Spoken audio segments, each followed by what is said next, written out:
Dalam seri yang kedua ini, didukung oleh para pemain, Iwan sebagai Pranaraja, Wawan Gewe sebagai Ganggadara, Beni sebagai Jarawaha, Lukman Tambose sebagai Empu Bajil, Margaret sebagai Dewi Sambi, Petrus sebagai Jaran Bangkal, Surya Tanjung sebagai Jaran Lejong, Asdi Suhastra sebagai Empu Ranubaya, dan Nusri pembawa cerita.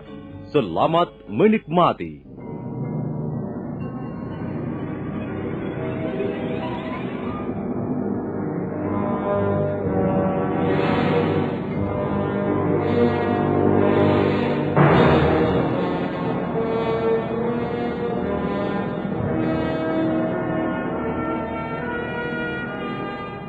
Dalam suatu perang tanding, akhirnya Jaran Bangkal dan Jaran Lejong dikalahkan oleh pasangan Jarawaha dan Ganggadara. Dua perampok malang itu merintih mohon ampun ketika Pranaraja bermaksud memotong kedua belah tangannya.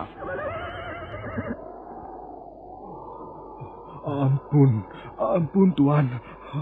Hamba mengaku bersalah. Ampun Tuan. Hamba tak akan lagi berbuat seperti ini, Tuan.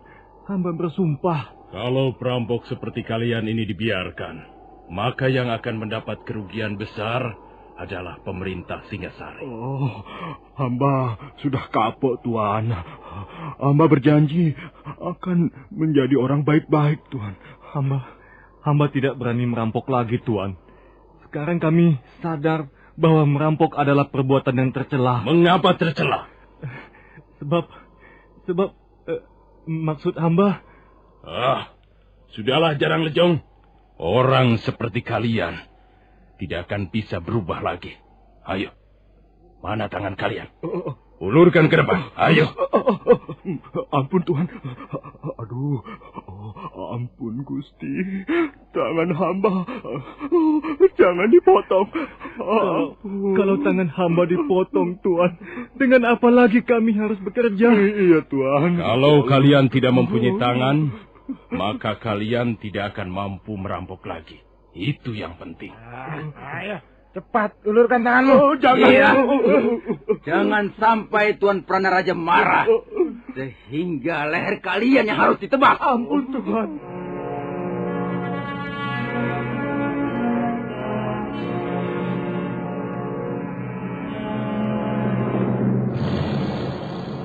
Dengan tatapan mata bagaikan seekor Raja Wali, Pranaraja melangkah ke depan, sementara Jaran Bangkal dan Jaran Lejong dengan muka pucat terpaksa menyerahkan kedua tangannya. Pada saat itu, muncul dua penunggang kuda dari balik pohon-pohon hutan yang meranggas tak berdaun. Mereka adalah laki-laki dan perempuan, dan mereka langsung melompat dari kudanya masing-masing. Tak jauh dari Jaran Bangkal dan Jaran Lejong merintih minta ampun. Ampun Tuhan, jangan Tunggu! Tuhan.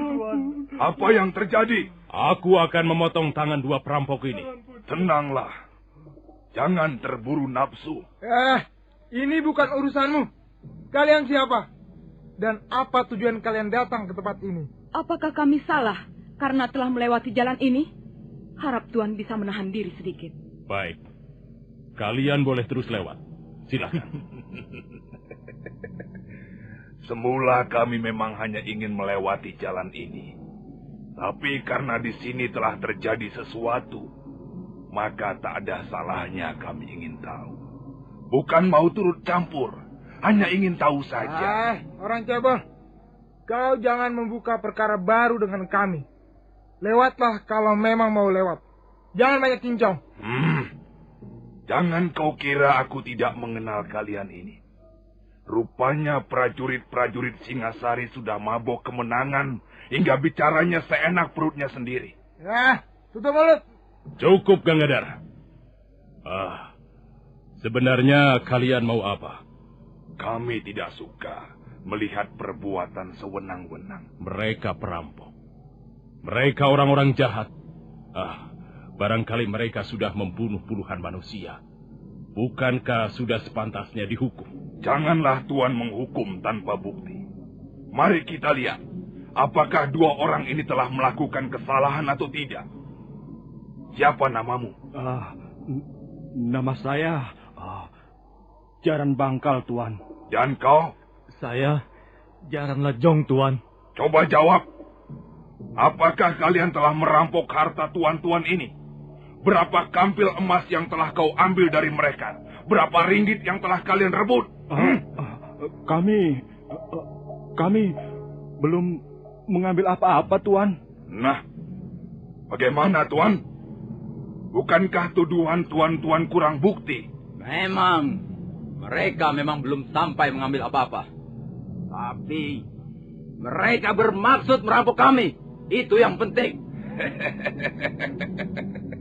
Kalau begitu, tuan-tuan tidak berhak menghukum mereka. Apalagi memotong tangannya. Hai orang cebol, kau mau pergi atau tidak? Kau tidak berhak mengusir kami. Sekalipun kau prajurit Singasari. Kami bebas. Kami bisa pergi kemana kami suka. Kalian tidak usah ikut campur. Jadi kalian tidak juga mau pergi? Jangan gusar. Kami akan segera pergi. Tapi bersama mereka. Ayo, Jaran Bangkal, Jaran Lejong. Naiklah ke atas kuda. Kita tinggalkan tempat ini. Ya, kurang aja. Kau berani meremehkan kami? Iya.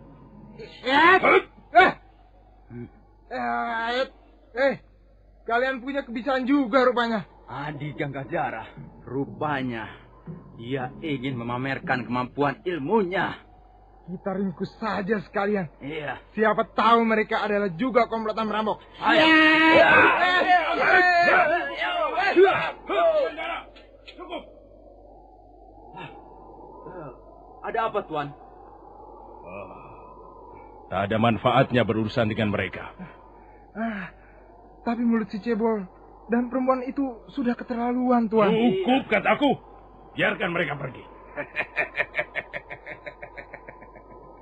Rupanya tuan yang ini mempunyai penglihatan yang lebih jeli. Nah, maafkan kami. Bukan maksud kami ingin membuat gara-gara. Tapi kami tidak rela melihat prajurit Singasari menjadi rusak citranya. Supaya tuan-tuan tidak penasaran. Ada baiknya kami memperkenalkan diri. Nama saya Empu Bajil. Orang sering menyebut saya si cebol dari lereng Tengger. Dan saya Dewi Sambi. Saya dibesarkan dan ditempa oleh angin pegunungan Lembah Kawi. Selamat jalan, tuan-tuan. Mudah-mudahan kita akan bertemu lagi di lain kesempatan. Ayo, Jaran Bangkal, Jaran Lejong.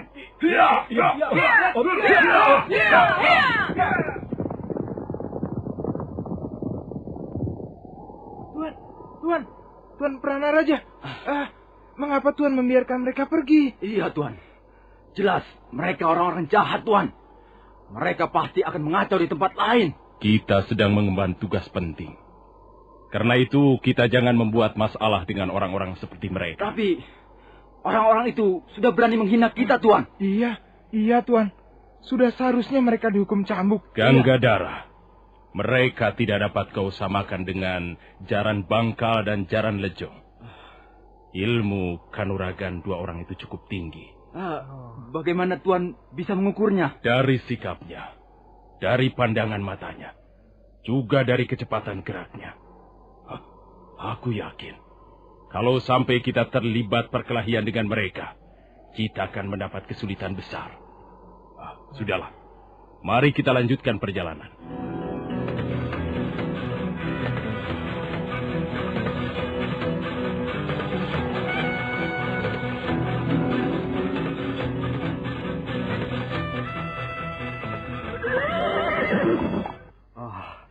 Untung Tuan menolong kami.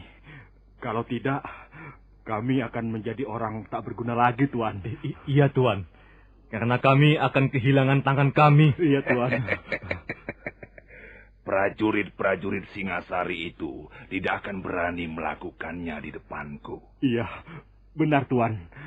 Agaknya mereka gentar menghadapi Tuan berdua. Apakah benar kalian bermaksud merampok mereka? Benar, Tuanku. Benar. Kami memang perampok. Kami hidup dari merampok harta benda orang. Kau senang dengan pekerjaan itu, Jaran Lejong? Bagaimana kami harus menjawab pertanyaan itu, Tuan? Itu memang sudah menjadi pekerjaan kami hampir 10 tahun lamanya. Jawab saja dengan jujur. Kau senang pekerjaan itu? Iya. Terus terang, sebenarnya kami menyukai pekerjaan itu. Tapi... Cukup. Kalau kau senang pekerjaan itu, kau boleh ikut kami. Hah? Oh, apa maksud Tuanku Bajil? Maksudku, marilah kita merampok bersama-sama. Marilah kita menjadi perampok yang lebih mapan. Oh, kami mau, Tuan. Kami senang sekali bergabung dengan Tuan. Nanti akan kita bicarakan lagi soal ini. Sekarang mari kita pergi. Aku harus mengunjungi seorang kawan lama di Jasun Wungkal.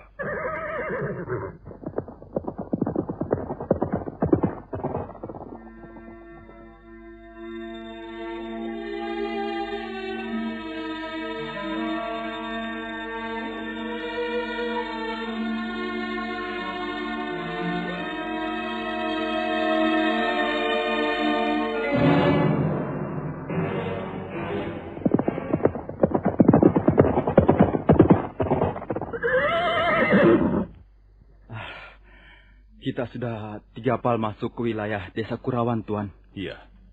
Tugu batas desa sudah di belakang kita. Ya, tak seorang pun nampak di jalan setapak ini. Kita harus bertanya pada seseorang, Tuan. Itu. Ada seorang petani sedang mencangkul saluran air di tepi sawah. Bagaimana, Tuan, kalau kita tanya saja sama dia? Baik.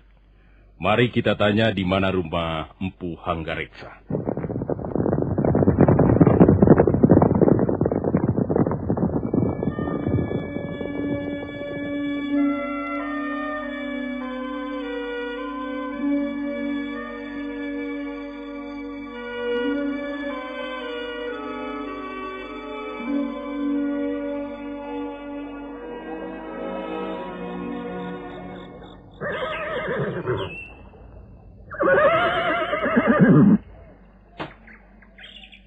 Hei, Pak Tua! Kau tahu di mana rumah Empu Hanggareksa?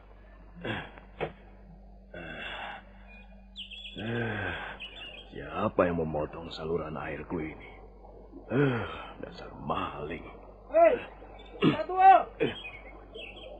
Di mana rumah Empu Hanggareksa? Kau tahu tidak? Tidak. Orang seperti itu tidak boleh dikasih hati. Aku tahu, pasti pekerjaan si kambing buduk. Kurang ajar. Kau jangan mempermainkan aku, Pak Tua. Mungkin dia Tuli Adi Gagandara. Kau Tuli ya, Pak Tua? Kau budak ya? Awas kau nanti. Kalau sampai aku marah. Ku pelintir batang hidungmu biar pengok. Alah. Orang itu sengaja mempermainkan aku rupanya. Benar. Rupanya dia pura-pura tidak mendengar kehadiran kita tadi. Akan kuberi dia pelajaran. Supaya dia tahu bagaimana seharusnya memperlakukan prajurit Singasari. Yes! Ada apa ini? Ada apa ini kok marah-marah? Pak Tua, kau jangan main-main. Enak saja. Siapa yang main-main? Aku kan sedang macul saluran air ini. Karena airnya mampet, maka ku pacul. Pak Tua. Apa kau tidak dapat melihat? Apa kau tidak tahu bahwa kami adalah prajurit-prajurit Singasari? Oh, jadi kalian bertiga ini prajurit Singasari ya? Iya. Oh. Karena itu, kau harus minta maaf pada kami. Minta maaf? Minta maaf bagaimana? Dan mengapa? Karena kau sudah berbuat salah. Loh, apa salahku? Dengar, kau telah berani berlaku tidak sopan pada kami. Lucu, dagelan. Kok bisa begitu ya? Wah, yang berlaku tidak sopan itu siapa? Aku atau kalian? Wah, enak saja. Sudah, pergi sana. Aku masih mau kerja ini. Pak Tua Wong Eden, kau jangan membuat kami naik darah. Kami masih muda. Darah kami masih mudah terbakar. Masa bodoh. Mau naik darah atau naik pohon, itu bukan urusanku. Gila.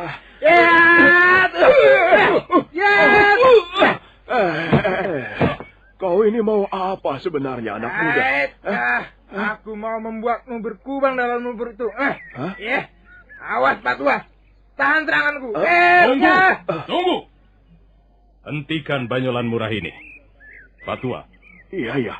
Kami datang ke desa Kurawan ini mengemban titah Sang Prabu Kertanegara. Iya. Lalu? Kami sudah lelah karena perjalanan yang cukup jauh. Karena itu berlakulah sedikit sopan. Supaya tidak terjadi hal-hal yang tidak diinginkan. Yang berlaku tidak sopan itu bukankah kalian sendiri? Coba, apa pantas bertanya pada orang tua dari atas punggung kuda begitu? Apa mentang-mentang kalian prajurit, lalu boleh berbuat seenak jidatmu? Baiklah. Ayo turun dari kudamu, Jarawaha. Baik, Tuan. Nah, sekarang kami mau bertanya. Di mana rumah Empu Hanggareksa? Bukan begitu cara bertanya yang baik. Aku tidak akan menjawabnya. Kalau begitu, kami akan memaksa agar kau mau menjawabnya. Iya. Benar, Tuan. Kita paksa saja. Tunggu. Kalian tidak usah main paksa. Aku ini sudah tua. Aku bisa mengerti kehendak kalian. Jarawaha, Ganggadara. Baik, Tuan. Loh, tunggu. Kok main cabut pedang segala? Waduh. Bisa gawat urusannya kalau begini. Pak Tua. Kau masih membandel tidak mau melayani kami dengan baik. Baiklah. Sekarang begini saja. Karena kalian sudah terlanjur mencabut pedang, ya tentu tidak enak kalau harus disarungkan kembali, kan? Nah, biar aku mengalah. Aku akan menunjukkan rumah orang yang kalian cari. Tapi dengan syarat. Apa syaratnya? Kalian tentu bangga sekali dengan pedang milik kalian itu. Itu sudah pasti. Nah, kalau kau masih rewel juga, maka sebentar lagi lumpur sawah ini akan menjadi saksi kematianmu, Pak Tua. Waduh, itu mengerikan sekali. Tapi sebaiknya jangan sampai begitu. Kalau kalian memiliki pedang, nah, aku memiliki cangkul. Ini, lihatlah. Nah, kalau kalian bangga dengan pedang itu, maka aku pun bangga dengan cangkulku ini. Nah, sekarang kita adu saja. Mana yang lebih ampuh, cangkulku ini atau pedang kalian itu? Kau jangan main-main, Pak Tua. Oh, tidak. Siapa yang main-main, anak muda? Coba saja buktikan. Kalau pedang kalian bisa melukai cangkulku, apalagi sampai membelah cangkulku ini, nah, itu tandanya aku kalah. Dan kalian berhak mengetahui rumah orang yang kalian cari. Bagaimana? Bagaimana? Bagaimana, Tuan Pranaraja? Mengapa kalian jadi bodoh, Tebas saja cangkul itu menjadi dua. Bukankah pedang kalian sudah berpengalaman dalam perang? Ayo. Ya. Baik, Pak Tua. Iya. Letakkan cangkulmu itu. Biar ku hancurkan. Tidak usah. Biar ku pegang saja. Nah, ayo tunjukkan keampuhan pedangmu. Ini.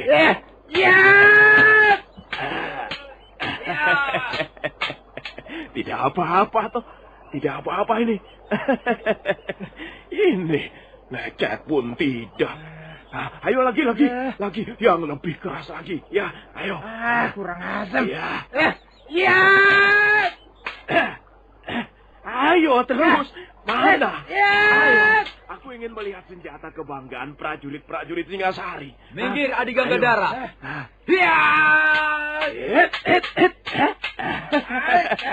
Kurang ajar. Tangkap orang tua itu, Jarawaha. Dia sengaja menghina kita. Ringkus tua bangka itu. Ini bagaimana? Tunggu, kok malah kalian menyerang aku? Wah, prajurit Singasari memang tidak bisa dipercaya.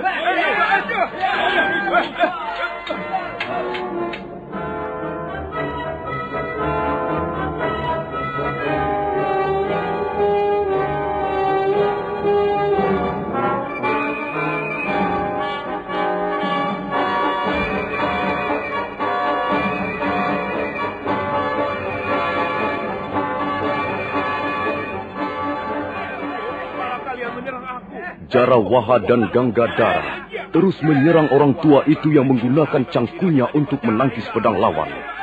Jarawaha dan Gangadara penasaran dan merasa malu sekali karena martabatnya sebagai prajurit Singasari direndahkan.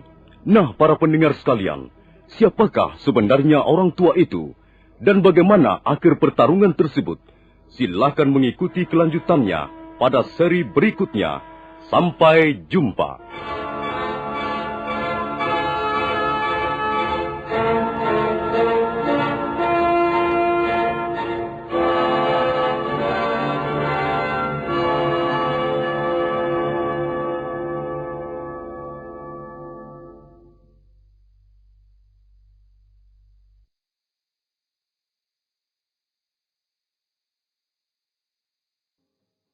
Dalam seri yang ketiga ini, didukung oleh para pemain, Iwan sebagai Pranaraja, Wawan Gewe sebagai Gangadara, Beni sebagai Jarawaha, Asdi Suhastra sebagai Empu Ranubaya, Peri Fadli sebagai Arya Kamandanu, Hari Aki sebagai Empu Hanggareksa, Eli Panca sebagai Nyi Rongkot, Wenda Lubis sebagai Wirot, dan Nusri pembawa cerita. Selamat menikmati.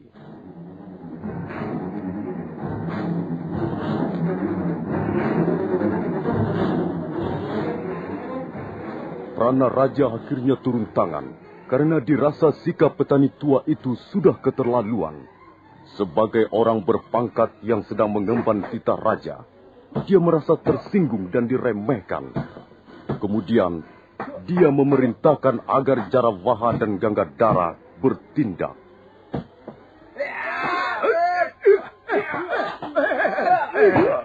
Ini ada apa ini? Kok main proyek begini?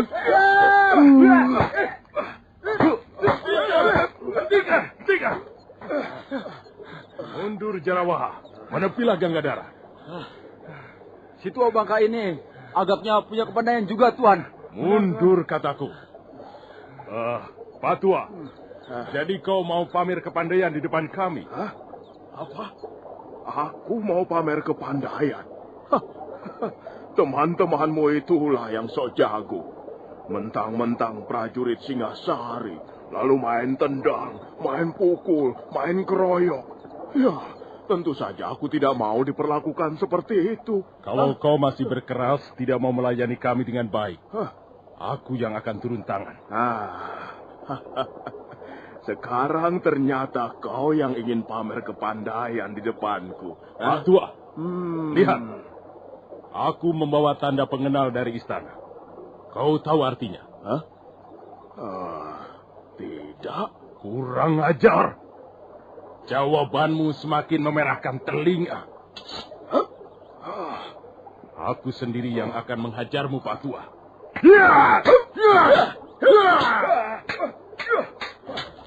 Hati-hati, Tuan. Orang tua itu cukup lincah dan gesit. Diam kau, Jarawaha. Kau telah melawan kami. Dan itu berarti melawan pemerintah Singasari. Terserah. Aku tidak merasa berbuat yang merugikan kalian. Aku bekerja di sawahku sendiri. Kalian yang datang mengganggu aku dan mengajakku ribut-ribut.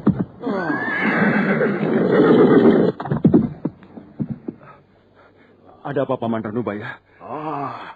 Mereka itu yang punya persoalan. Tanya saja pada mereka. Oh, kalau tidak salah, tuan-tuan adalah prajurit Singasari. Iya, kami memang prajurit Singasari. Kami datang ke Kurawan ini untuk mengemban titah Prabu Kertanegara. Oh, begitu. Lalu mengapa sampai ribut dengan Paman Ranubaya? Orang tua itu tidak tahu sopan santun. Dia sama sekali tidak memandang kami sebagai utusan raja. Kalau aku menggunakan hak dan wewenangku sebagai panglima muda, maka dia bisa dihukum cambuk 100 kali. Sudahlah, Kamandanu. Antarkan mereka itu ke rumah orang tuamu. Oh, jadi tuan-tuan bermaksud mengunjungi rumah kami? Iya, kami mau menemui Empu Hanggareksa. Empu Hanggareksa adalah orang tua saya, Tuan. Kalau begitu, kebetulan sekali, Tuan. Kita ikut saja anak muda ini pulang ke rumahnya. Benar kau putra Empu Hanggareksa? Benar, Tuan. Mari, Tuan. Rumah saya tidak terlalu jauh dari sini. Tinggal 20 pa lagi. Saya pergi dulu, Paman Ranubaya. Hai, Pak Tua. Kalau kau tidak belajar sopan santun dan menghargai pejabat kerajaan, suatu ketika kau akan mendapat kesulitan besar. Mari, Tuan.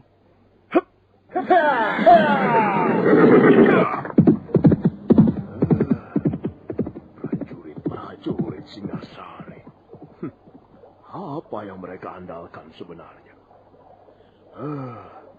Singasari, negeri buatan Kenaro. Aku melihat mendung tebal bergulung-gulung dari segala penjuru. Ya, aku melihat bencana besar akan menimpa dirimu, Singasari.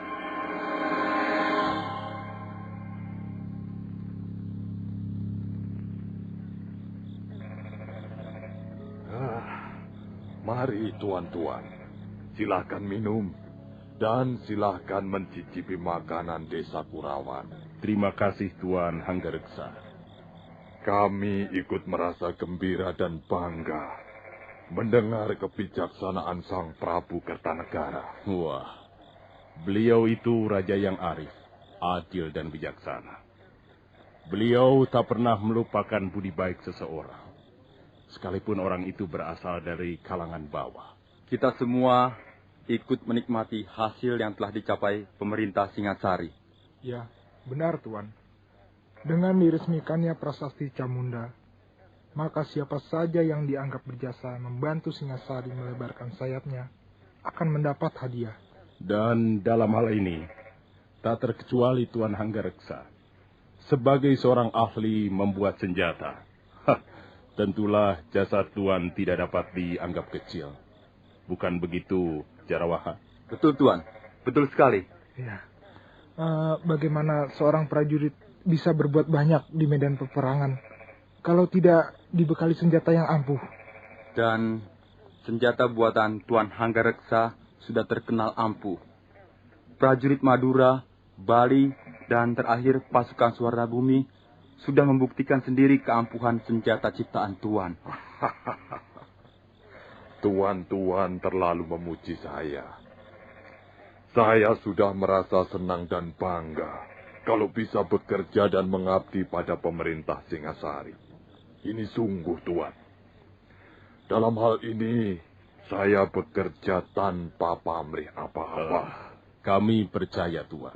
Dan Prabu Kertanegara sendiri juga sepenuhnya percaya pada kemurnian pengabdian Tuan Hanggareksa.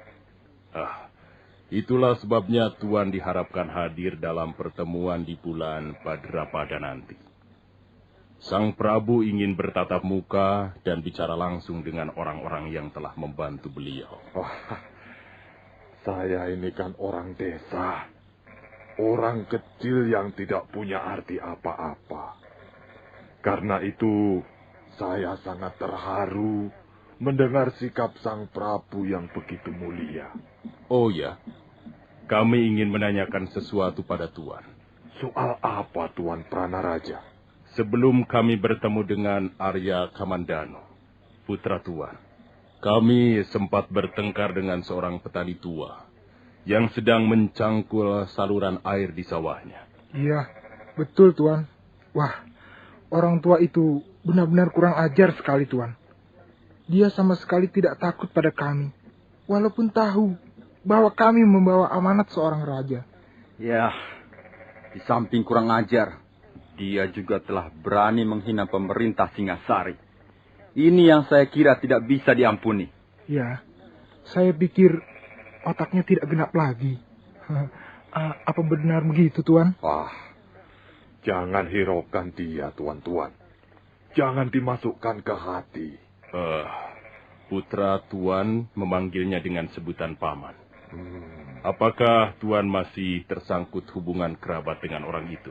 Oh, tidak, Tuan. Sama sekali tidak. Dia bukan sanak keluarga saya.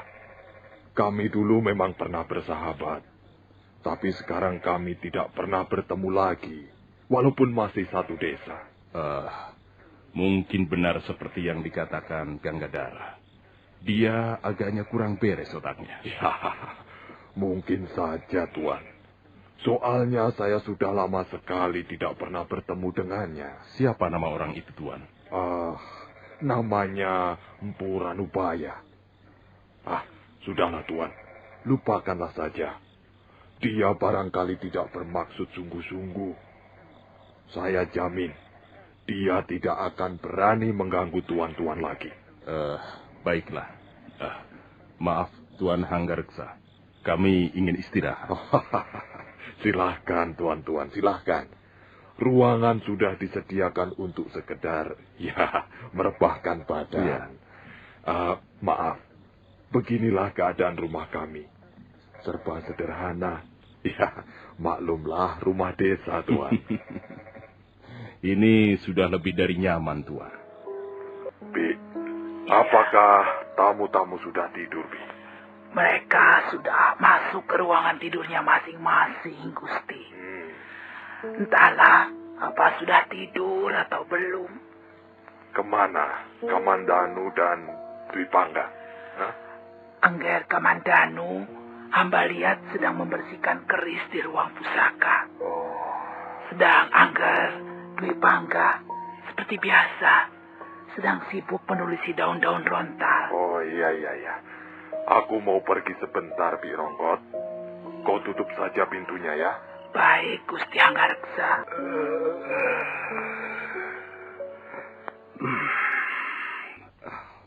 Ngantuk. Apa enaknya tidur saja, ya? Nanti kalau Bapak Guru mencari, bagaimana?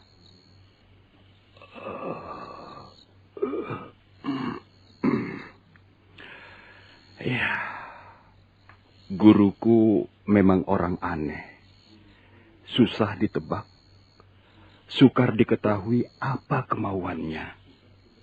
Tapi, beliau memang guru yang hebat.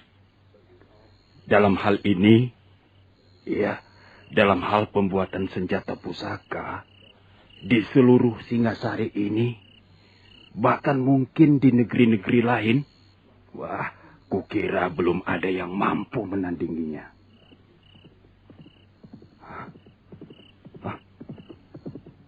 Siapa itu malam-malam datang kemari? Pasti orang yang ingin memesan senjata pusaka.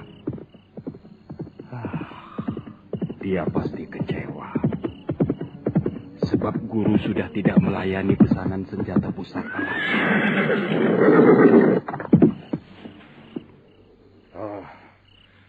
Apakah aku bisa bertemu dengan Empu Ranubaya? Bukankah Tuan... Ya, betul. Aku Hanggareksa, sahabatnya. Apakah kau Wirot? Iya, Tuan. Saya Wirot. Mana Kakang Ranubaya? Apakah aku bisa menemuinya? Sekarang ini tidak di rumah, Tuan. Di mana aku bisa menemuinya, Apakah harus sekarang, Tuan? Aku besok pagi sudah harus berangkat ke kota Singasari. Kalau begitu, mari ikut saya, Tuan.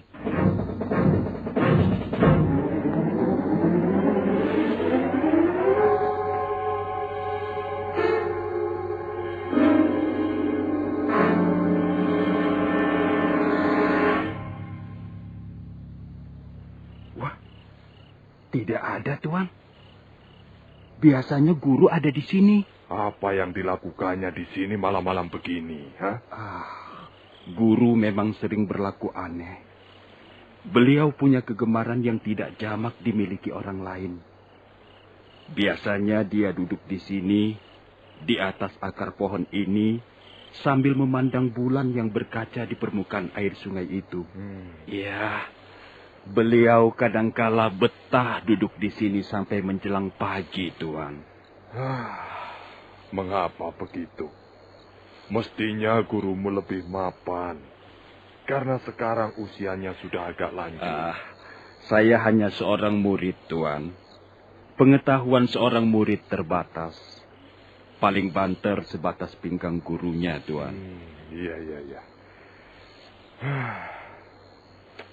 Lalu, kalau begitu di mana dia sekarang, Wirot? Apakah tidak ada tempat yang lain yang biasa dikunjungi Kakang Ranubaya? Ada, Tuan. Ada. Tapi sudah hampir 1 bulan ini beliau tidak mengunjungi tempat itu. Ya, siapa tahu dia ada di sana. Baiklah. Mari ikut saya, Tuan. Mudah-mudahan saja guru ada di sana. Iya.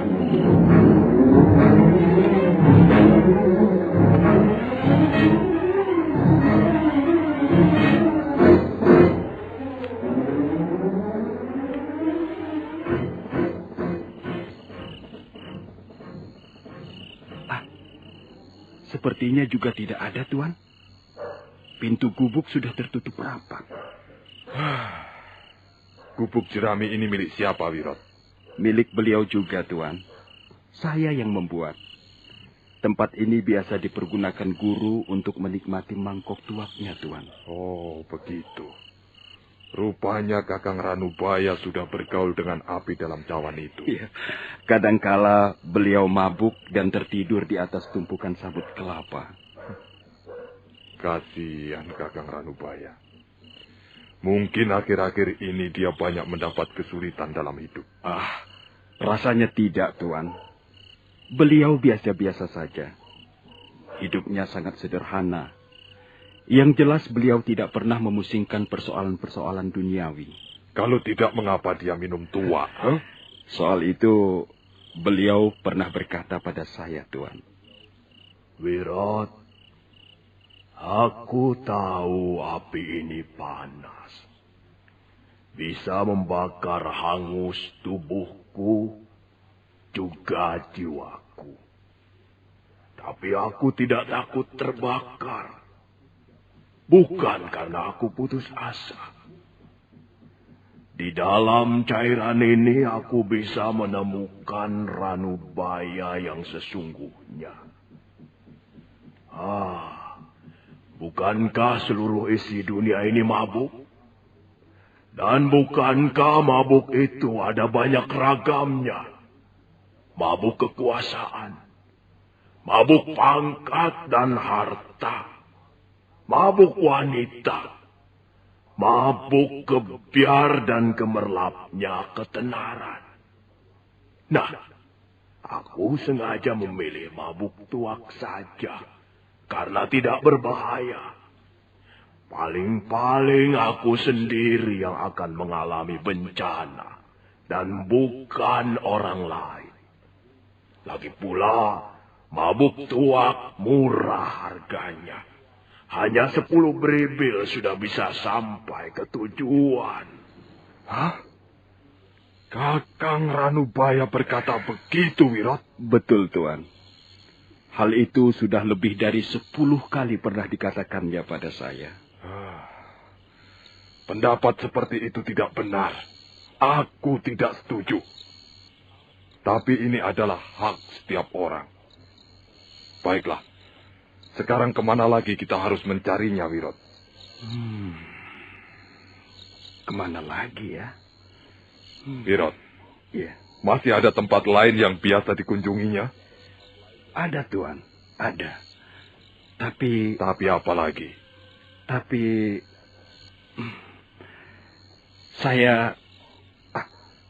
Saya tidak berani mengantar Tuan ke tempat itu. Mengapa kau tidak berani? Tempat itu letaknya di belakang bukit kecil ini, Tuan. Kalau di mana-mana tidak ada, biasanya guru ada di situ. Ya, kalau begitu antarkan aku ke sana. Tidak, Tuan. Saya tidak berani. Sungguh. Soalnya jalannya gelap sekali, Tuan. Dan angker, Tuan. Saya tidak berani melewatinya malam-malam begini, Tuan. Baiklah, Wirot. Tidak usah kau mengantar aku. Tunjukkan saja jalannya. Aku akan mencarinya sendiri. Tuan, mengapa Tuan tidak sabar menunggu sampai besok? Saya kira besok pagi beliau sudah kembali ke rumah. Tidak, Wirot. Tidak. Aku membutuhkan gurumu malam ini juga. Kalau begitu, baiklah, Tuan. Tuan terus saja menyusuri pematang sawah ini. Sampai di sebuah pohon yang besar dan rindang, Tuan belok ke arah selatan. Iya. Selanjutnya Tuan bisa mengikuti jalan setapak di seputar pinggang bukit. Lalu di mana letaknya tempat yang biasa dikunjungi Kakang Ranubaya? Tuan akan menemukan sebongkah batu yang sangat besar, yang bentuknya menyerupai payung raksasa. Iya. Nah, di belakang sebongkah batu itulah biasanya guru saya berada. Tapi, harap Tuan berhati-hati. Saya khawatir hantu bertopeng itu akan muncul malam ini. Jadi kau takut hantu bertopeng, maka tidak mau mengantarkan aku, begitu? Benar, Tuan. Hantu itu, menurut cerita guru saya, sangat kejam, Tuan. Apalagi bagi orang yang belum dikenalnya dan baru pertama kali melewati daerahnya. Ya, sudahlah. Kau boleh kembali, Wirot. Biar aku temui sendiri gurumu. Sekalian aku ingin berkenalan dengan hantu yang kau katakan itu.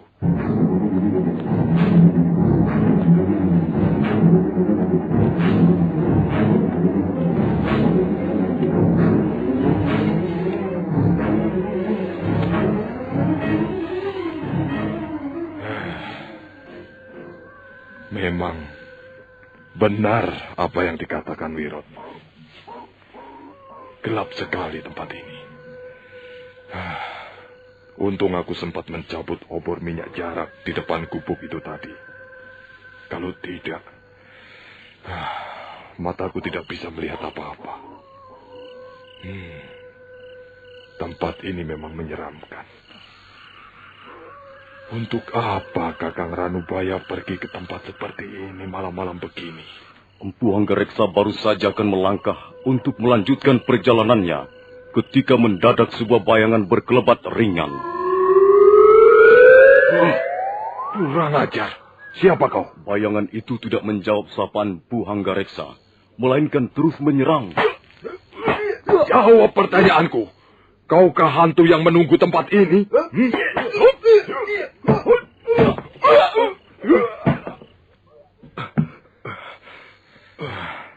Nah, mau apa kau sekarang? Masih ingin mencoba Empu Hanggareksa? Kau ternyata hantu gadungan. Coba, aku ingin tahu wajah di balik topengmu ini. Empu Hanggareksa sambil menjepit lengan hantu bertopeng, menyingkapkan topeng di wajah hantu itu.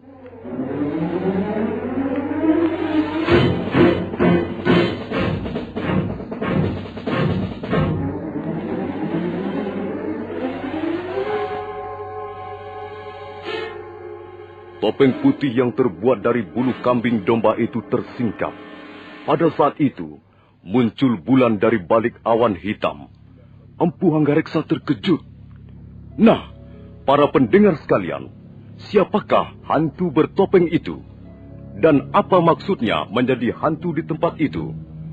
Silakan mendengar jawabannya pada seri berikut dalam episode Pelangi di Atas Gurauan ini. Sampai jumpa.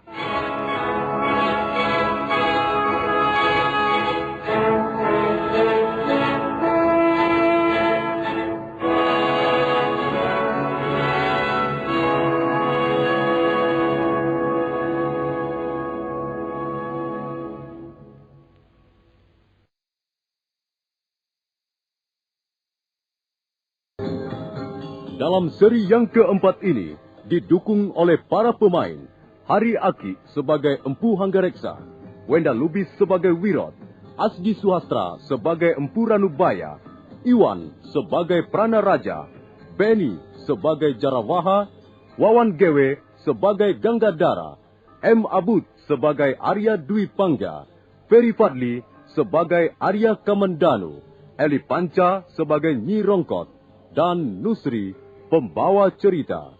Selamat menikmati.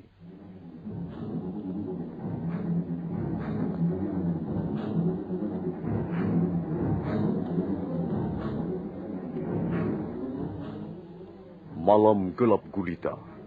Empu Hanggareksa terpaksa melayani orang bertopeng sambil membawa obor untuk penerangan. Dalam perang tanding singkat, hanya berlangsung 2 jurus, Empu Hanggareksa sudah bisa menundukkan penyerangnya. Pada saat orang bertopeng bulu kambing domba itu lengah, Empu Hanggareksa memasukkan sikunya ke arah pinggang lawan.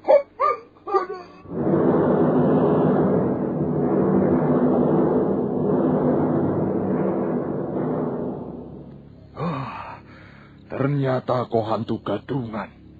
Kau manusia biasa. Buktinya kau bisa mengaduh merasakan sakit. Nah, sekarang aku ingin tahu, seperti apa orang yang berani bermain-main hantu-hantuan di depanku. Empu Hanggareksa lalu menyingkapkan topeng penutup wajah orang yang kini sedang duduk bersimpuh merasakan sakit. Hai, kau Wirot? Iya, Tuan Hanggareksa. Saya Wirot. Lalu apa maksudmu bermain hantu-hantuan begini? Untung aku tidak bertindak terlalu keras padamu, Wirot.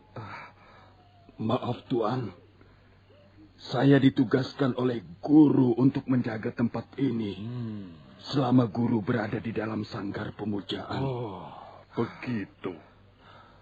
Jadi Kakang Ranubaya sekarang sedang memuja Semedi. Nah, biarkan aku menemuinya. Jangan, Tuan. Beliau tidak akan bersedia menerima siapapun kalau sedang duduk bersila. Aku ini sahabatnya. Masa dia menolak kehadiranku? Sungguh, Tuan. Guru tidak mau diganggu. Saya pun tidak berani memasuki sanggar kalau beliau sedang duduk bersila. Guru bisa marah sekali, Tuan. Masa dia akan marah juga padaku, Wirot? Kami sudah lama tidak berjumpa. Aku kira dia akan mau menerima kehadiranku. Sudahlah, kau pulang saja. Aku akan menemui Kakang Ranubaya sekarang. Jangan, Tuan. Jangan. Nanti saya yang kena marah guru. Tunggu, Tuan. Tuan jangan pergi ke sana, Tuan. Wirot, murid tunggal Empu Ranubaya itu tidak meneruskan teriakannya, karena tiba-tiba saja Empu Hanggareksa sudah lenyap di balik kegelapan malam.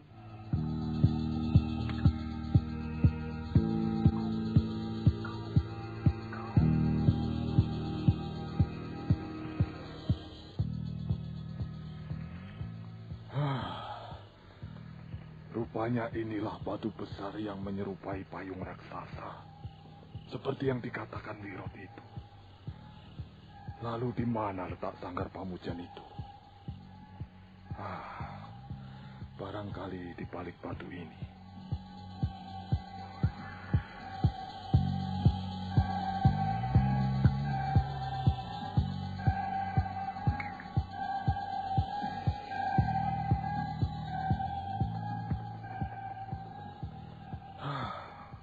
Tempat ini sungguh menyeramkan, tapi sangat cocok untuk berlatih memusatkan pikiran. Nah, itu rupanya Kakang Ranubaya. Hikmat sekali duduknya. Baiklah, aku akan membangunkannya dari samadinya. Kakang Ranubaya. Kakang, ini aku yang datang, Kakang. Hanggareksa, adik seperguruanmu. Kakang, sabar, Kakang. Ini Hanggareksa yang datang, Kakang. Oh, Kakang Ranubaya. Tunggu, Kakang.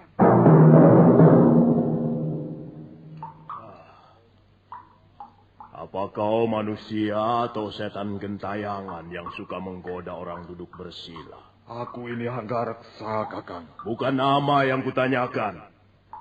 Tapi sikapmu yang tidak beradab itulah yang kusesalkan. Maafkan aku, Kakang Ranubaya. Aku ada keperluan yang sangat penting denganmu, Kakang. Keperluan apa? Nanti akan kujelaskan sebaik-baiknya. Kau telah mengganggu aku. Kau seperti setan gentayangan saja. Duduklah. Terima kasih, Kakang.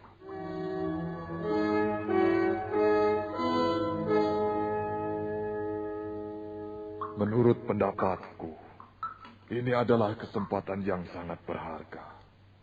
Untukku, dan juga untuk Kakang Ranubaya. Prasasti Camunda adalah pencerminan dari kebijaksanaan raja kita sekarang ini. Maksudmu, aku kau suruh mengabdi pada Kertanegara? Kita bekerja sama untuk membangun negeri ini, Kakang. Tidak.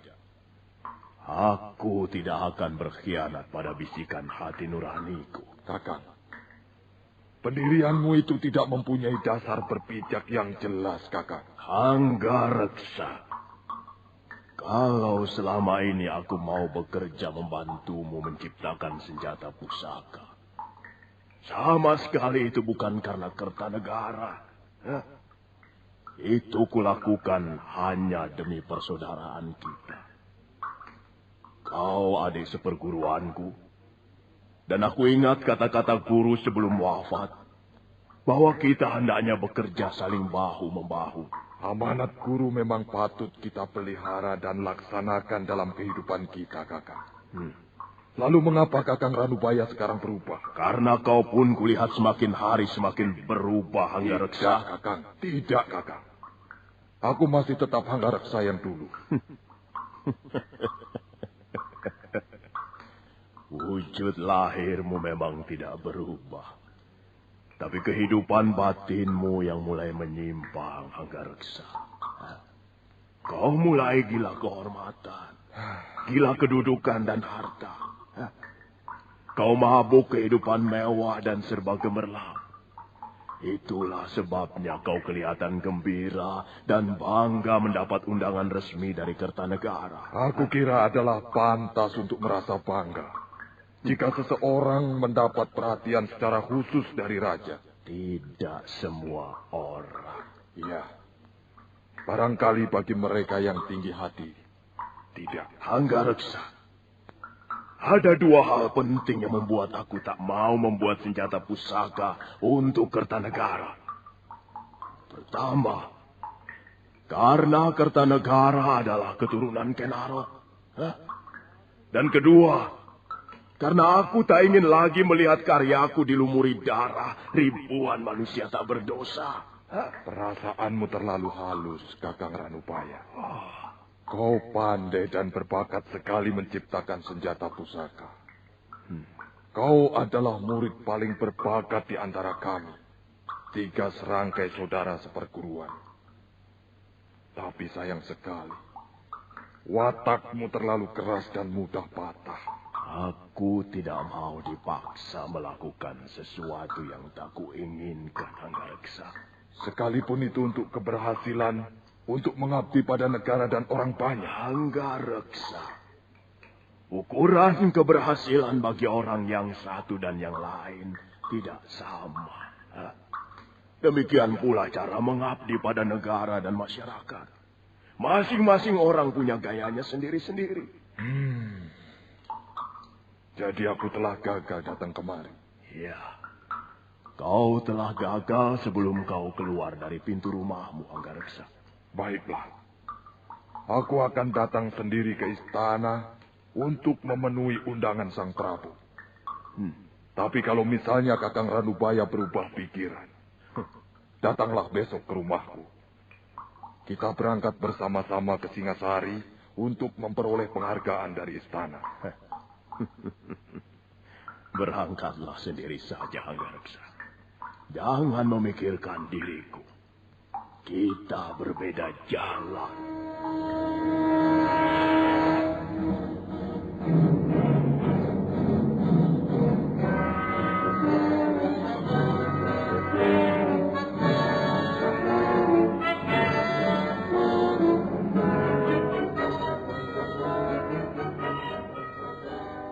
ayah memanggil kami berdua? Iya. Dwi Pangga dan kau Kamandanu. Aku akan pergi ke Singasari bersama tuan-tuan ini. Selama aku pergi, kalian menjaga rumah. Baik, ayah. Sebelum aku kembali, kalian jangan pergi jauh-jauh. Baik, ayah. Bagaimana, Tuan Pranaraja? Kita berangkat sekarang? Begitu lebih baik, Tuan Hanggareksa. Kita bisa segera tiba di Singasari. Setelah menaikkan perbekalan ke atas punggung kuda, mereka pun segera naik ke atas kuda. Dan sebentar kemudian, mereka berempat berangkat meninggalkan desa Kurawan.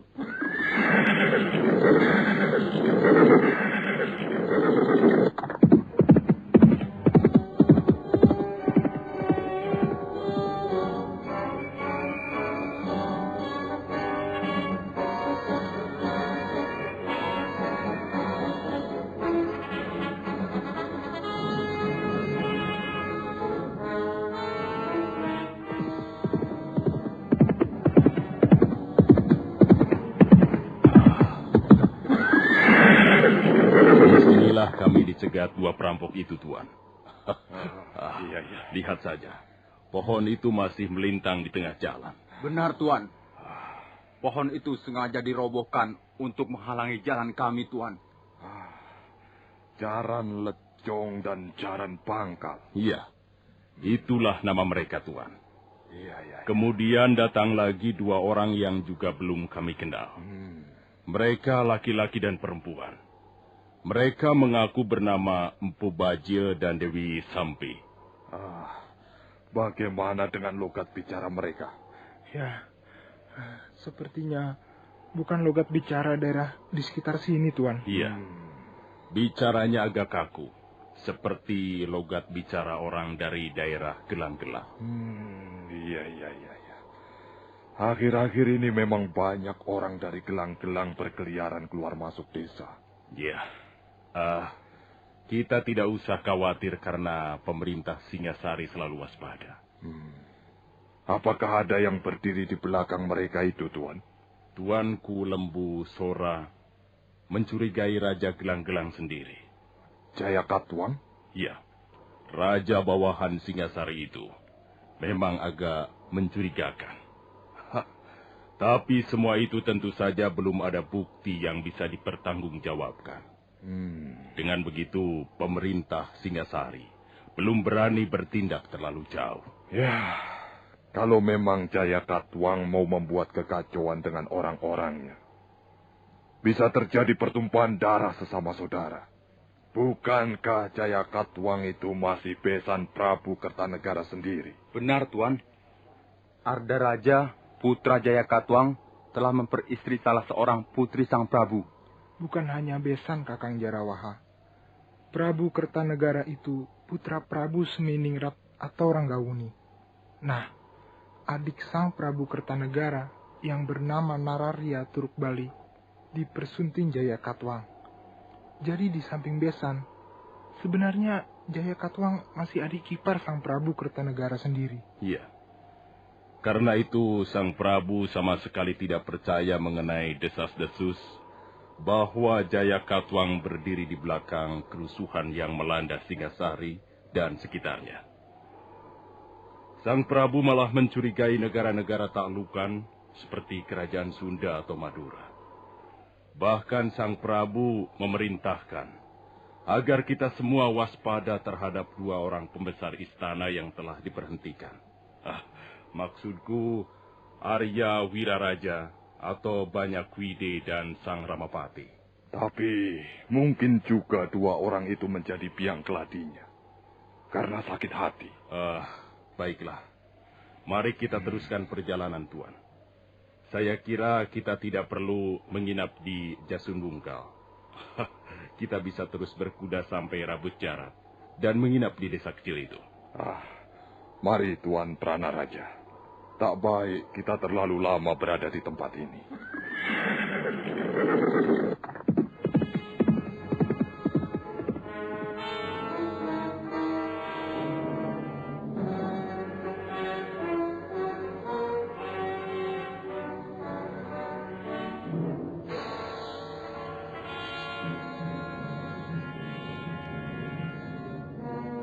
pelangi muncul di atas gurauan. Warnanya indah bukan buatan. Seorang gadis ternganga keheranan. Rambutnya tergerai jatuh ke pangkuan. Bagaimana pendapatmu tentang syairku ini, Adi Kamandanu? Bagus tidak? Aku tidak tahu syair. Ya, tapi kau bisa melihat kata-katanya. Kalau tidak salah, syairmu tadi bicara tentang seorang wanita. Iya, wanita. Wanita bagiku adalah sumber ilham untuk berbuat sesuatu. Tanpa wanita, dunia ini akan terasa seperti samudera tanpa gelombang. Nah, aku mempunyai satu bait lagi. Coba dengarkan. Bulan tersembul di sela-sela rumput. Terdengar rengek bocah minta susu. Angin membelai daun-daunan. Dan malam terasa semakin sunyi. Oh, syairmu yang ini agak lain, Kakang. Aku mendengar suara rintihan yang panjang sekali. Iya, dan rintihan itu akan semakin panjang bila kita ditinggal pergi lama oleh kekasih yang kita cintai. Kau sudah pernah jatuh cinta, Adi Kamandanu? Belum. Tapi kuperhatikan sekarang kau banyak berubah. Tidak seperti dulu lagi. Kau banyak menyendiri dan kurang menyukai keramaian. Itu sudah menjadi sifatku, Kakang. Kakang Dwi Pangga saja yang kurang jeli. Hingga baru melihat sekarang. Jangan begitu. Kau takut aku merebut gadismu? Aku tidak mempunyai gadis, Kakang. Kau ini aneh, Kamandanu. Sepertinya kau tidak mempunyai kegairahan apa-apa. Kau punya cita-cita dalam hidup ini? Entahlah. Kau harus banyak membaca ilmu pengetahuan seperti aku ini, Adi Kamandanu. Belajarlah menekuni sastra. Pasti suatu saat kau akan bangkit dan merasa alangkah indahnya hidup ini. Aku merasa tidak punya bakat di bidang seni sastra, Kakang. Almarhum ibu adalah penulis sastra yang diakui oleh pemerintah Singasari di zaman Prabu Ranggawuni. Banyak tulisan beliau dipuji oleh kalangan istana. Dan bahkan, ibu pernah mendapat tanda penghargaan. Oh, bukankah ini pedang pemberian ayah dulu, Kakang? Iya. Itu pedang hadiah ayah pada saat ulang tahunku yang ke-18 dulu. Sepertinya Kakang tidak pernah menyentuh pedang ini. Aku tidak membutuhkan benda itu, Kamandanu. Maka ku biarkan saja tergantung di dinding ruangan tidurku. Kakang tidak tertarik sama sekali pada benda pusaka? Benda pusaka tidak bisa menaklukkan hati seorang wanita. Dengan pedang di tanganmu seperti itu, kau seperti seorang pendekar pilih tanding, Kamandanu. Aku pun tidak tertarik benda semacam ini, Kakang. Kata ayah, kau mempunyai bakat seorang pendekar. Ayah hanya ingin membesarkan hatiku, Kakang. Aku merasa belum menemukan apa yang kucari. Kamandanu, Bibi Rongkot tadi mencarimu. Sepertinya ada yang hendak dikatakannya padamu. Ger, Kamandanu. Kemari sebentar, Ger. Angger, Kamandanu. Kemari sebentar. Ini mau bicara. Bibi Rongkot mencari saya ya? Dari tadi Bibi mencari Angger. Kemana saja? Tadi pagi Bibi mendapat salam titipan. Dari siapa, Bi? Dari yang berkulit kuning langsat, bermata jeli, dan berambut panjang mengombak. Bibi jangan menggoda. Sungguh, Ger. Katanya Angger ditunggu di tempat biasanya. Siapa yang menunggu saya, Bi? Angger Kamandanu bisa mendustai Angger Dwi Pangga atau Ayahanda. Tapi Angger tidak mungkin bisa mendustai Nyi Rongkot ini. Percaya tidak? Ayo cepat temui dia, Angger. Nanti ngambek. Iya, baiklah. Tolong bawa kuda ini ke kandangnya, Bi. Ger, Angger Kamandanu. Tunggu dulu. Anak muda di mana-mana sama. Kalau sedang jatuh cinta, menjadi kalang kabut, lupa segala-galanya.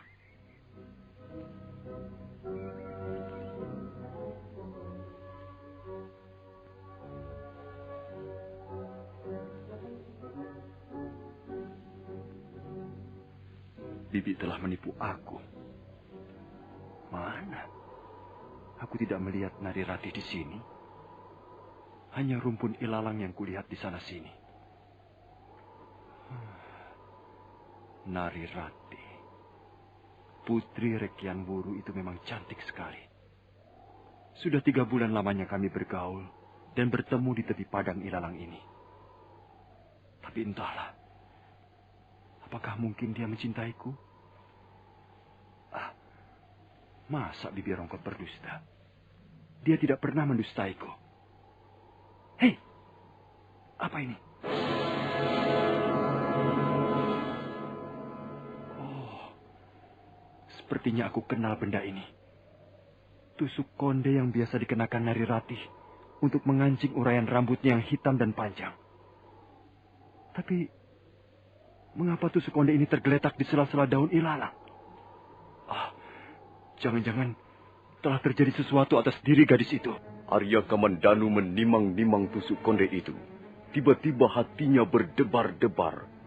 Suatu perasaan yang sangat aneh telah mengganggu ketenangan batinnya.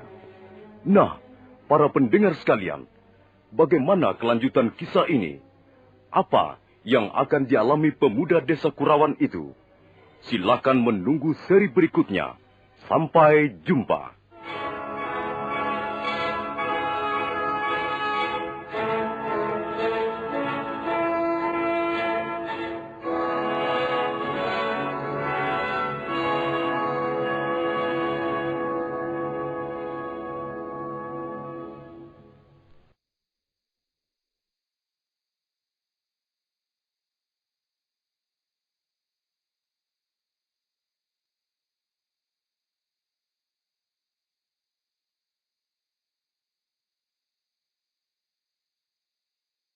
Dalam seri yang kelima ini, didukung oleh para pemain, Ferry Fadli sebagai Arya Kamandanu, Lili Nur Indasari sebagai Nari Ratih, Marlon sebagai Dangdi, dan Nusri pembawa cerita.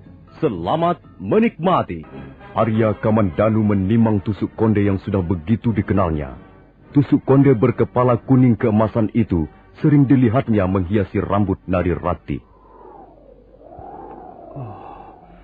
Mengapa tusuk konde ini bisa tergeletak di sela-sela daun ilalang ini? Jangan-jangan telah terjadi sesuatu atas diri Nari Ratih. Aku harus mencarinya.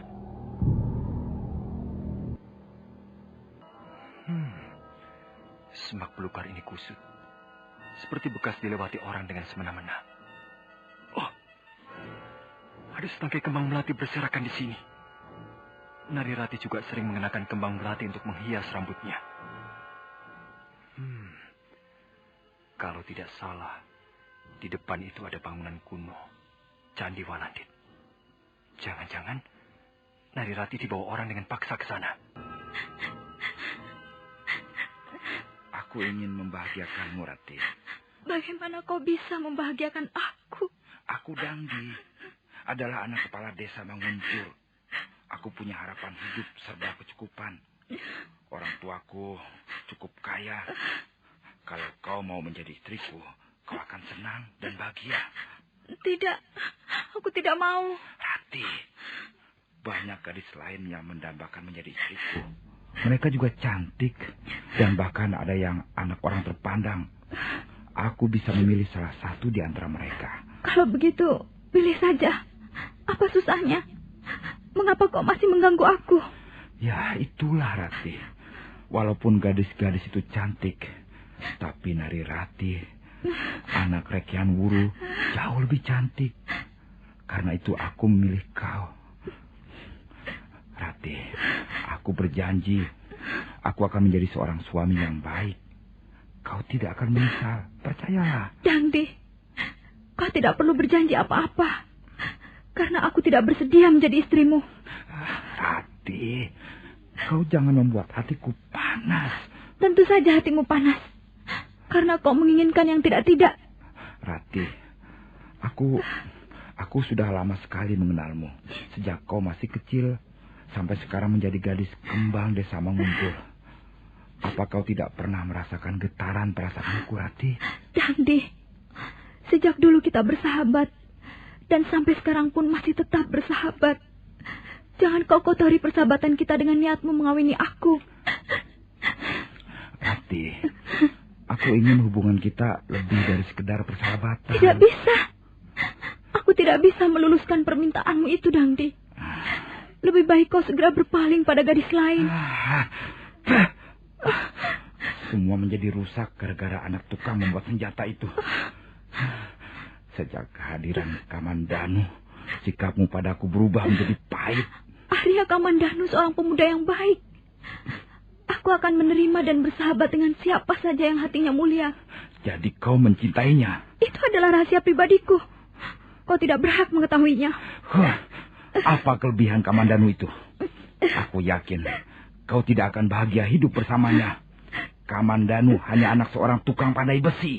Dangdi, mengapa kau ikut campur urusan kebahagiaan seseorang? Harta benda, pangkat, dan kedudukan tidak menjamin kebahagiaan seorang wanita. Rupanya kau sudah termakan rayuan pemuda Kurawan itu ya. Itu pun bukan urusanmu. Jadi kau tetap menolak niat baikku. Dengan cara halus pun kau tak mungkin dapat mengambil hatiku, Dangdi. Apalagi dengan cara kasar. Rati, dengar. Tidak ada seorang pun di bangunan tua ini kecuali kita berdua. Kalau sampai aku berbuat kasar padamu, tak akan ada yang tahu. Dangdi, tak kuduga anak seorang kepala desa sekotor itu perangaimu. Ingat, kau harus membawa nama baik orang tuamu, Dangdi. Persetan. Kau jangan menasihati aku. Lebih baik kau menerima ajakanku ini dengan sukarela. Sebab kalau tidak... Ayo. Dangdi, lepaskan. Mau kemana kau? Kau hina, kau kotor. Kau tidak pantas menjadi anak kepala desa. Dangdi. Jangan cerewet, Narirati. Tidak menurut.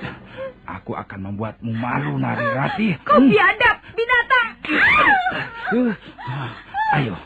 Ayo. Suruh datang Kamandanu ke tempat ini. Biar dia melihat gadisnya kubuat malu. Bunuhlah aku, Dangdi. Aku tidak takut mati. Lebih baik mati daripada harus kau hina seperti ini. Ayo, bunuhlah aku. Tidak, Rati. Aku tidak akan membunuh seorang gadis cantik seperti Putri Tunggal Rekian Wuru. Kurang ajar. Lepaskan aku. Aduh. Kurang ajar kau, ha? Setan betina. Kubunuh kau. Kakak, untuk kau segera datang. Kau tidak apa-apa, Rati. Dia bermaksud tidak senonoh padaku, Kakak. Kebetulan sekali kau datang, Kamandanu. Ayo, mari kita selesaikan persoalan ini secara jantan. Tidak perlu. Mengapa? Kau takut? Kalau takut, aku tidak datang ke tempat ini, Dangdi. Nah, kalau begitu mari kita bertempur untuk memperebutkan gadis itu. Kita sama-sama lelaki. Kita selesaikan secara kesatria. Ayo. Bagaimana kau bisa bersikap kesatria kalau kau membolari seorang gadis yang bermaksud tidak senonoh di tempat sepi begini? Cukup. Tutup sajalah mulutmu. Kalau kau takut melawan Dangdi, pulanglah. Dan biarkan Narirati bersamaku di sini. Dan membiarkan kau merusak kehormatannya, menodai kesuciannya.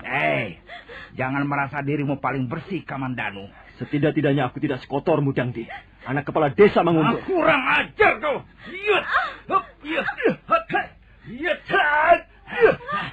Kamandanu, ayo. Mari kita mencari tempat yang lebih lapang untuk berlaga. Ayo. Aku lebih senang menyelesaikan persoalan ini secara baik. Bukan dengan jalan kekerasan. Kau anak kepala desa. Tentunya kau lebih memahami tata krama yang berlaku dalam masyarakat. Jangan malah berbuat liar seperti kambing hutan. Tidak ada cara lain untuk menyelesaikan persoalan ini selain berkelahi. Nah, aku menantangmu, Kamandanu. Ayo keluar. Di halaman candi ini lebih leluasa untuk saling menghantam. Kalau itu kemauanmu baik. Akan kulayani tantanganmu, Dangdi. Hati-hati, Kakang. Dia licik, curang. Kau melihat dari kejauhan saja, Rati. Jangan mendekat. Baik, Kakang. Kamandanu, bersiaplah. kau akan segera merasakan kepalan tanganku ini. Awas! Bagus. Gerakanmu lincah seperti burung serikatan. Tapi jangan buru-buru merasa senang. Lihat!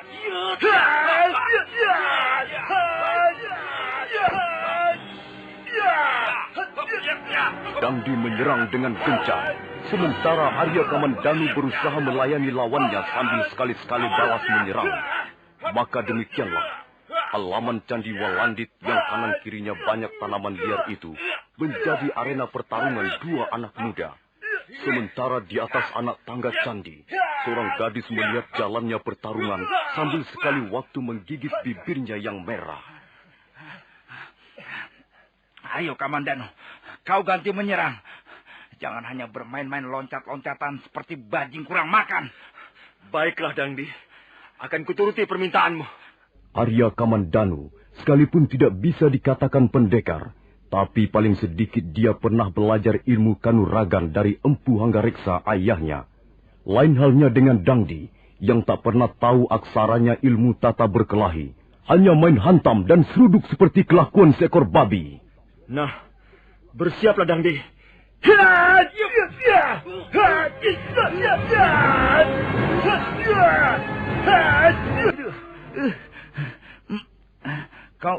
Kau telah memukul pelipisku, Kamandanu. Aduh. Sudahlah Dangdi, kita akhiri saja percekcokan kita hingga di sini. Tidak, kau sudah melukai aku, Kamandanu. Aku harus mengadakan pembalasan. Dangdi, ayo Kamandanu, kita lanjutkan perkelahian kita. Dan sekarang kita gunakan senjata. Sarungkan kembali pedangmu, Dangdi. Mengapa kau sampai menghunus senjata tajam? Ingat, senjata tajam bisa menumpahkan darah. Aku tidak peduli. Darahku atau darahmu yang akan segera tumpah untuk menjadi saksi peristiwa ini. Ayo. Dangdi, jangan memaksa aku bertindak terlalu jauh. Kau pengecut, penakut.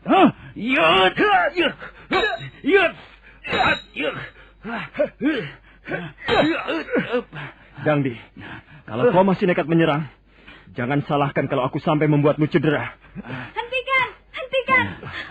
Mengapa kalian mau saling membunuh begini? Apakah kalian tidak malu pada orang-orang? Dangdi, apakah kau tidak kasihan melihat orang tuamu? Dia seorang kepala desa yang dihormati. Dia tentu akan terpukul sekali kalau sampai anaknya berbuat onar. Aku tidak akan melupakannya, Kamandanu. Luka di pelipis kiriku ini harus kau bayar kembali. Harus kau bayar lebih mahal. Kau tidak apa-apa, Kakang? Tidak, Rati. Aku tidak apa-apa. Terima kasih atas pertolonganmu, Kakang. Kalau Kakang tidak segera datang, entahlah apa yang akan terjadi atas diriku ini. Sudahlah, lupakan saja. Dangdi sudah pergi dan tidak akan mengganggumu lagi. Dari mana Kakang tahu aku ada di Candi Walandit ini? Kau mengirim pesan melalui Bibi Rongkot? Oh iya, aku menitipkan salam pada pembantumu itu. Aku menunggu di tepi padang ilalang. Baru saja aku duduk, tiba-tiba Dangdi datang menggodaku, lalu memaksaku pergi ke tempat ini, Kakang. Aku juga datang ke tepi padang ilalang. Mendadak aku menemukan tusuk konde ini. Ini tusuk kondeku, Kakang. Mungkin terjatuh waktu Dangdi mengejar aku. Celaka. Rupanya gerimis sudah turun, Rati. Iya, Kakang. Mendung tebal sekali di angkasa. Mari, kita masuk ke ruangan candi. Gerimis makin deras dan angin bertiup kencang. Pakaianmu terkoyak, Rati. Iya, Kakang. Dangdi sungguh kurang ajar. Dia mau membuatku malu. Kelihatannya dia tergila-gila padamu.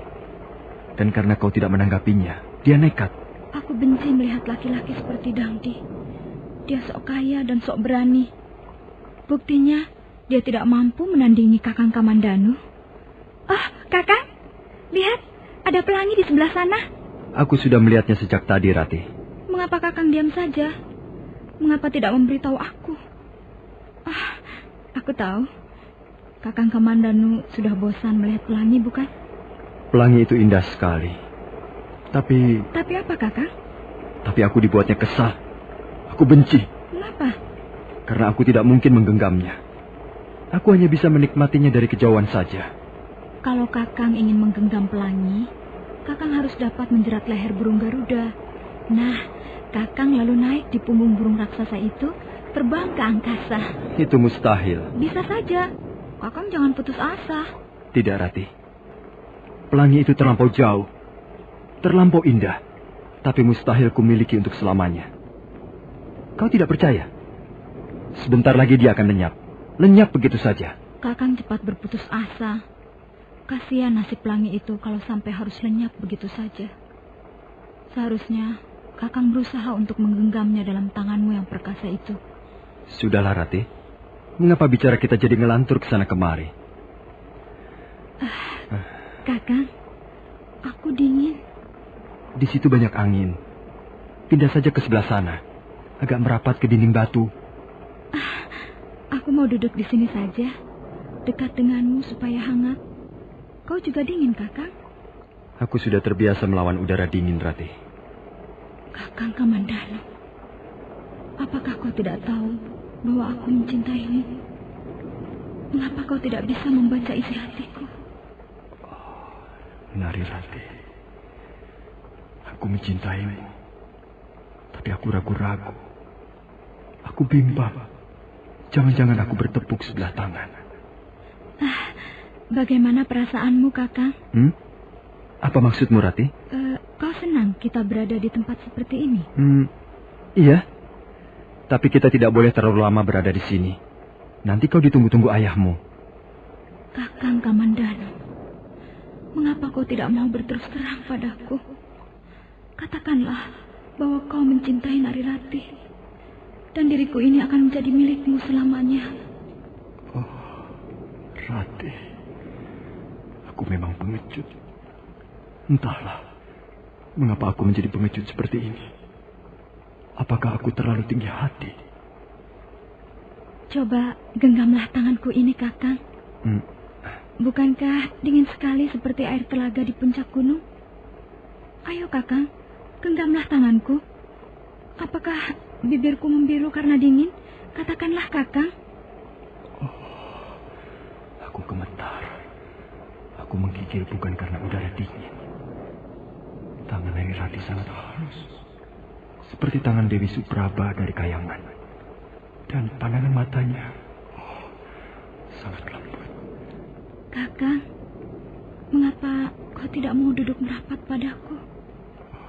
Nari Ratih, kau pasti hanya akan mempermainkan aku. Kau cantik. Banyak pemuda yang mengincarmu untuk dijadikan istri. Mengapa kau malah menggeser, Kakang? Kau tidak senang duduk bersamaku? Kau seperti pelangi itu, Nari Ratih. Indah dan rupawan. Tapi bagiku hanya bisa menikmati dari kejauhan. Baiklah, mungkin kau tidak senang padaku, atau bahkan kau membenci aku. Kalau begitu, aku pergi saja. Ratih! Aku mau pulang. Arya Kamandanu terkejut begitu Nari Ratih mengibaskan tangannya. Dan dia lebih terkejut lagi ketika melihat gadis itu melompat ke dalam hujan. Sebentar kemudian, mereka berdua sudah kejar-kejaran dalam cucuran air hujan. Nah, para pendengar sekalian, bagaimana kelanjutan kisah ini? Apakah Nari Ratih benar-benar tersinggung dan marah? Dan bagaimana sikap Arya Kamandanu? Silahkan mencari jawabannya dalam seri berikut. Sampai jumpa.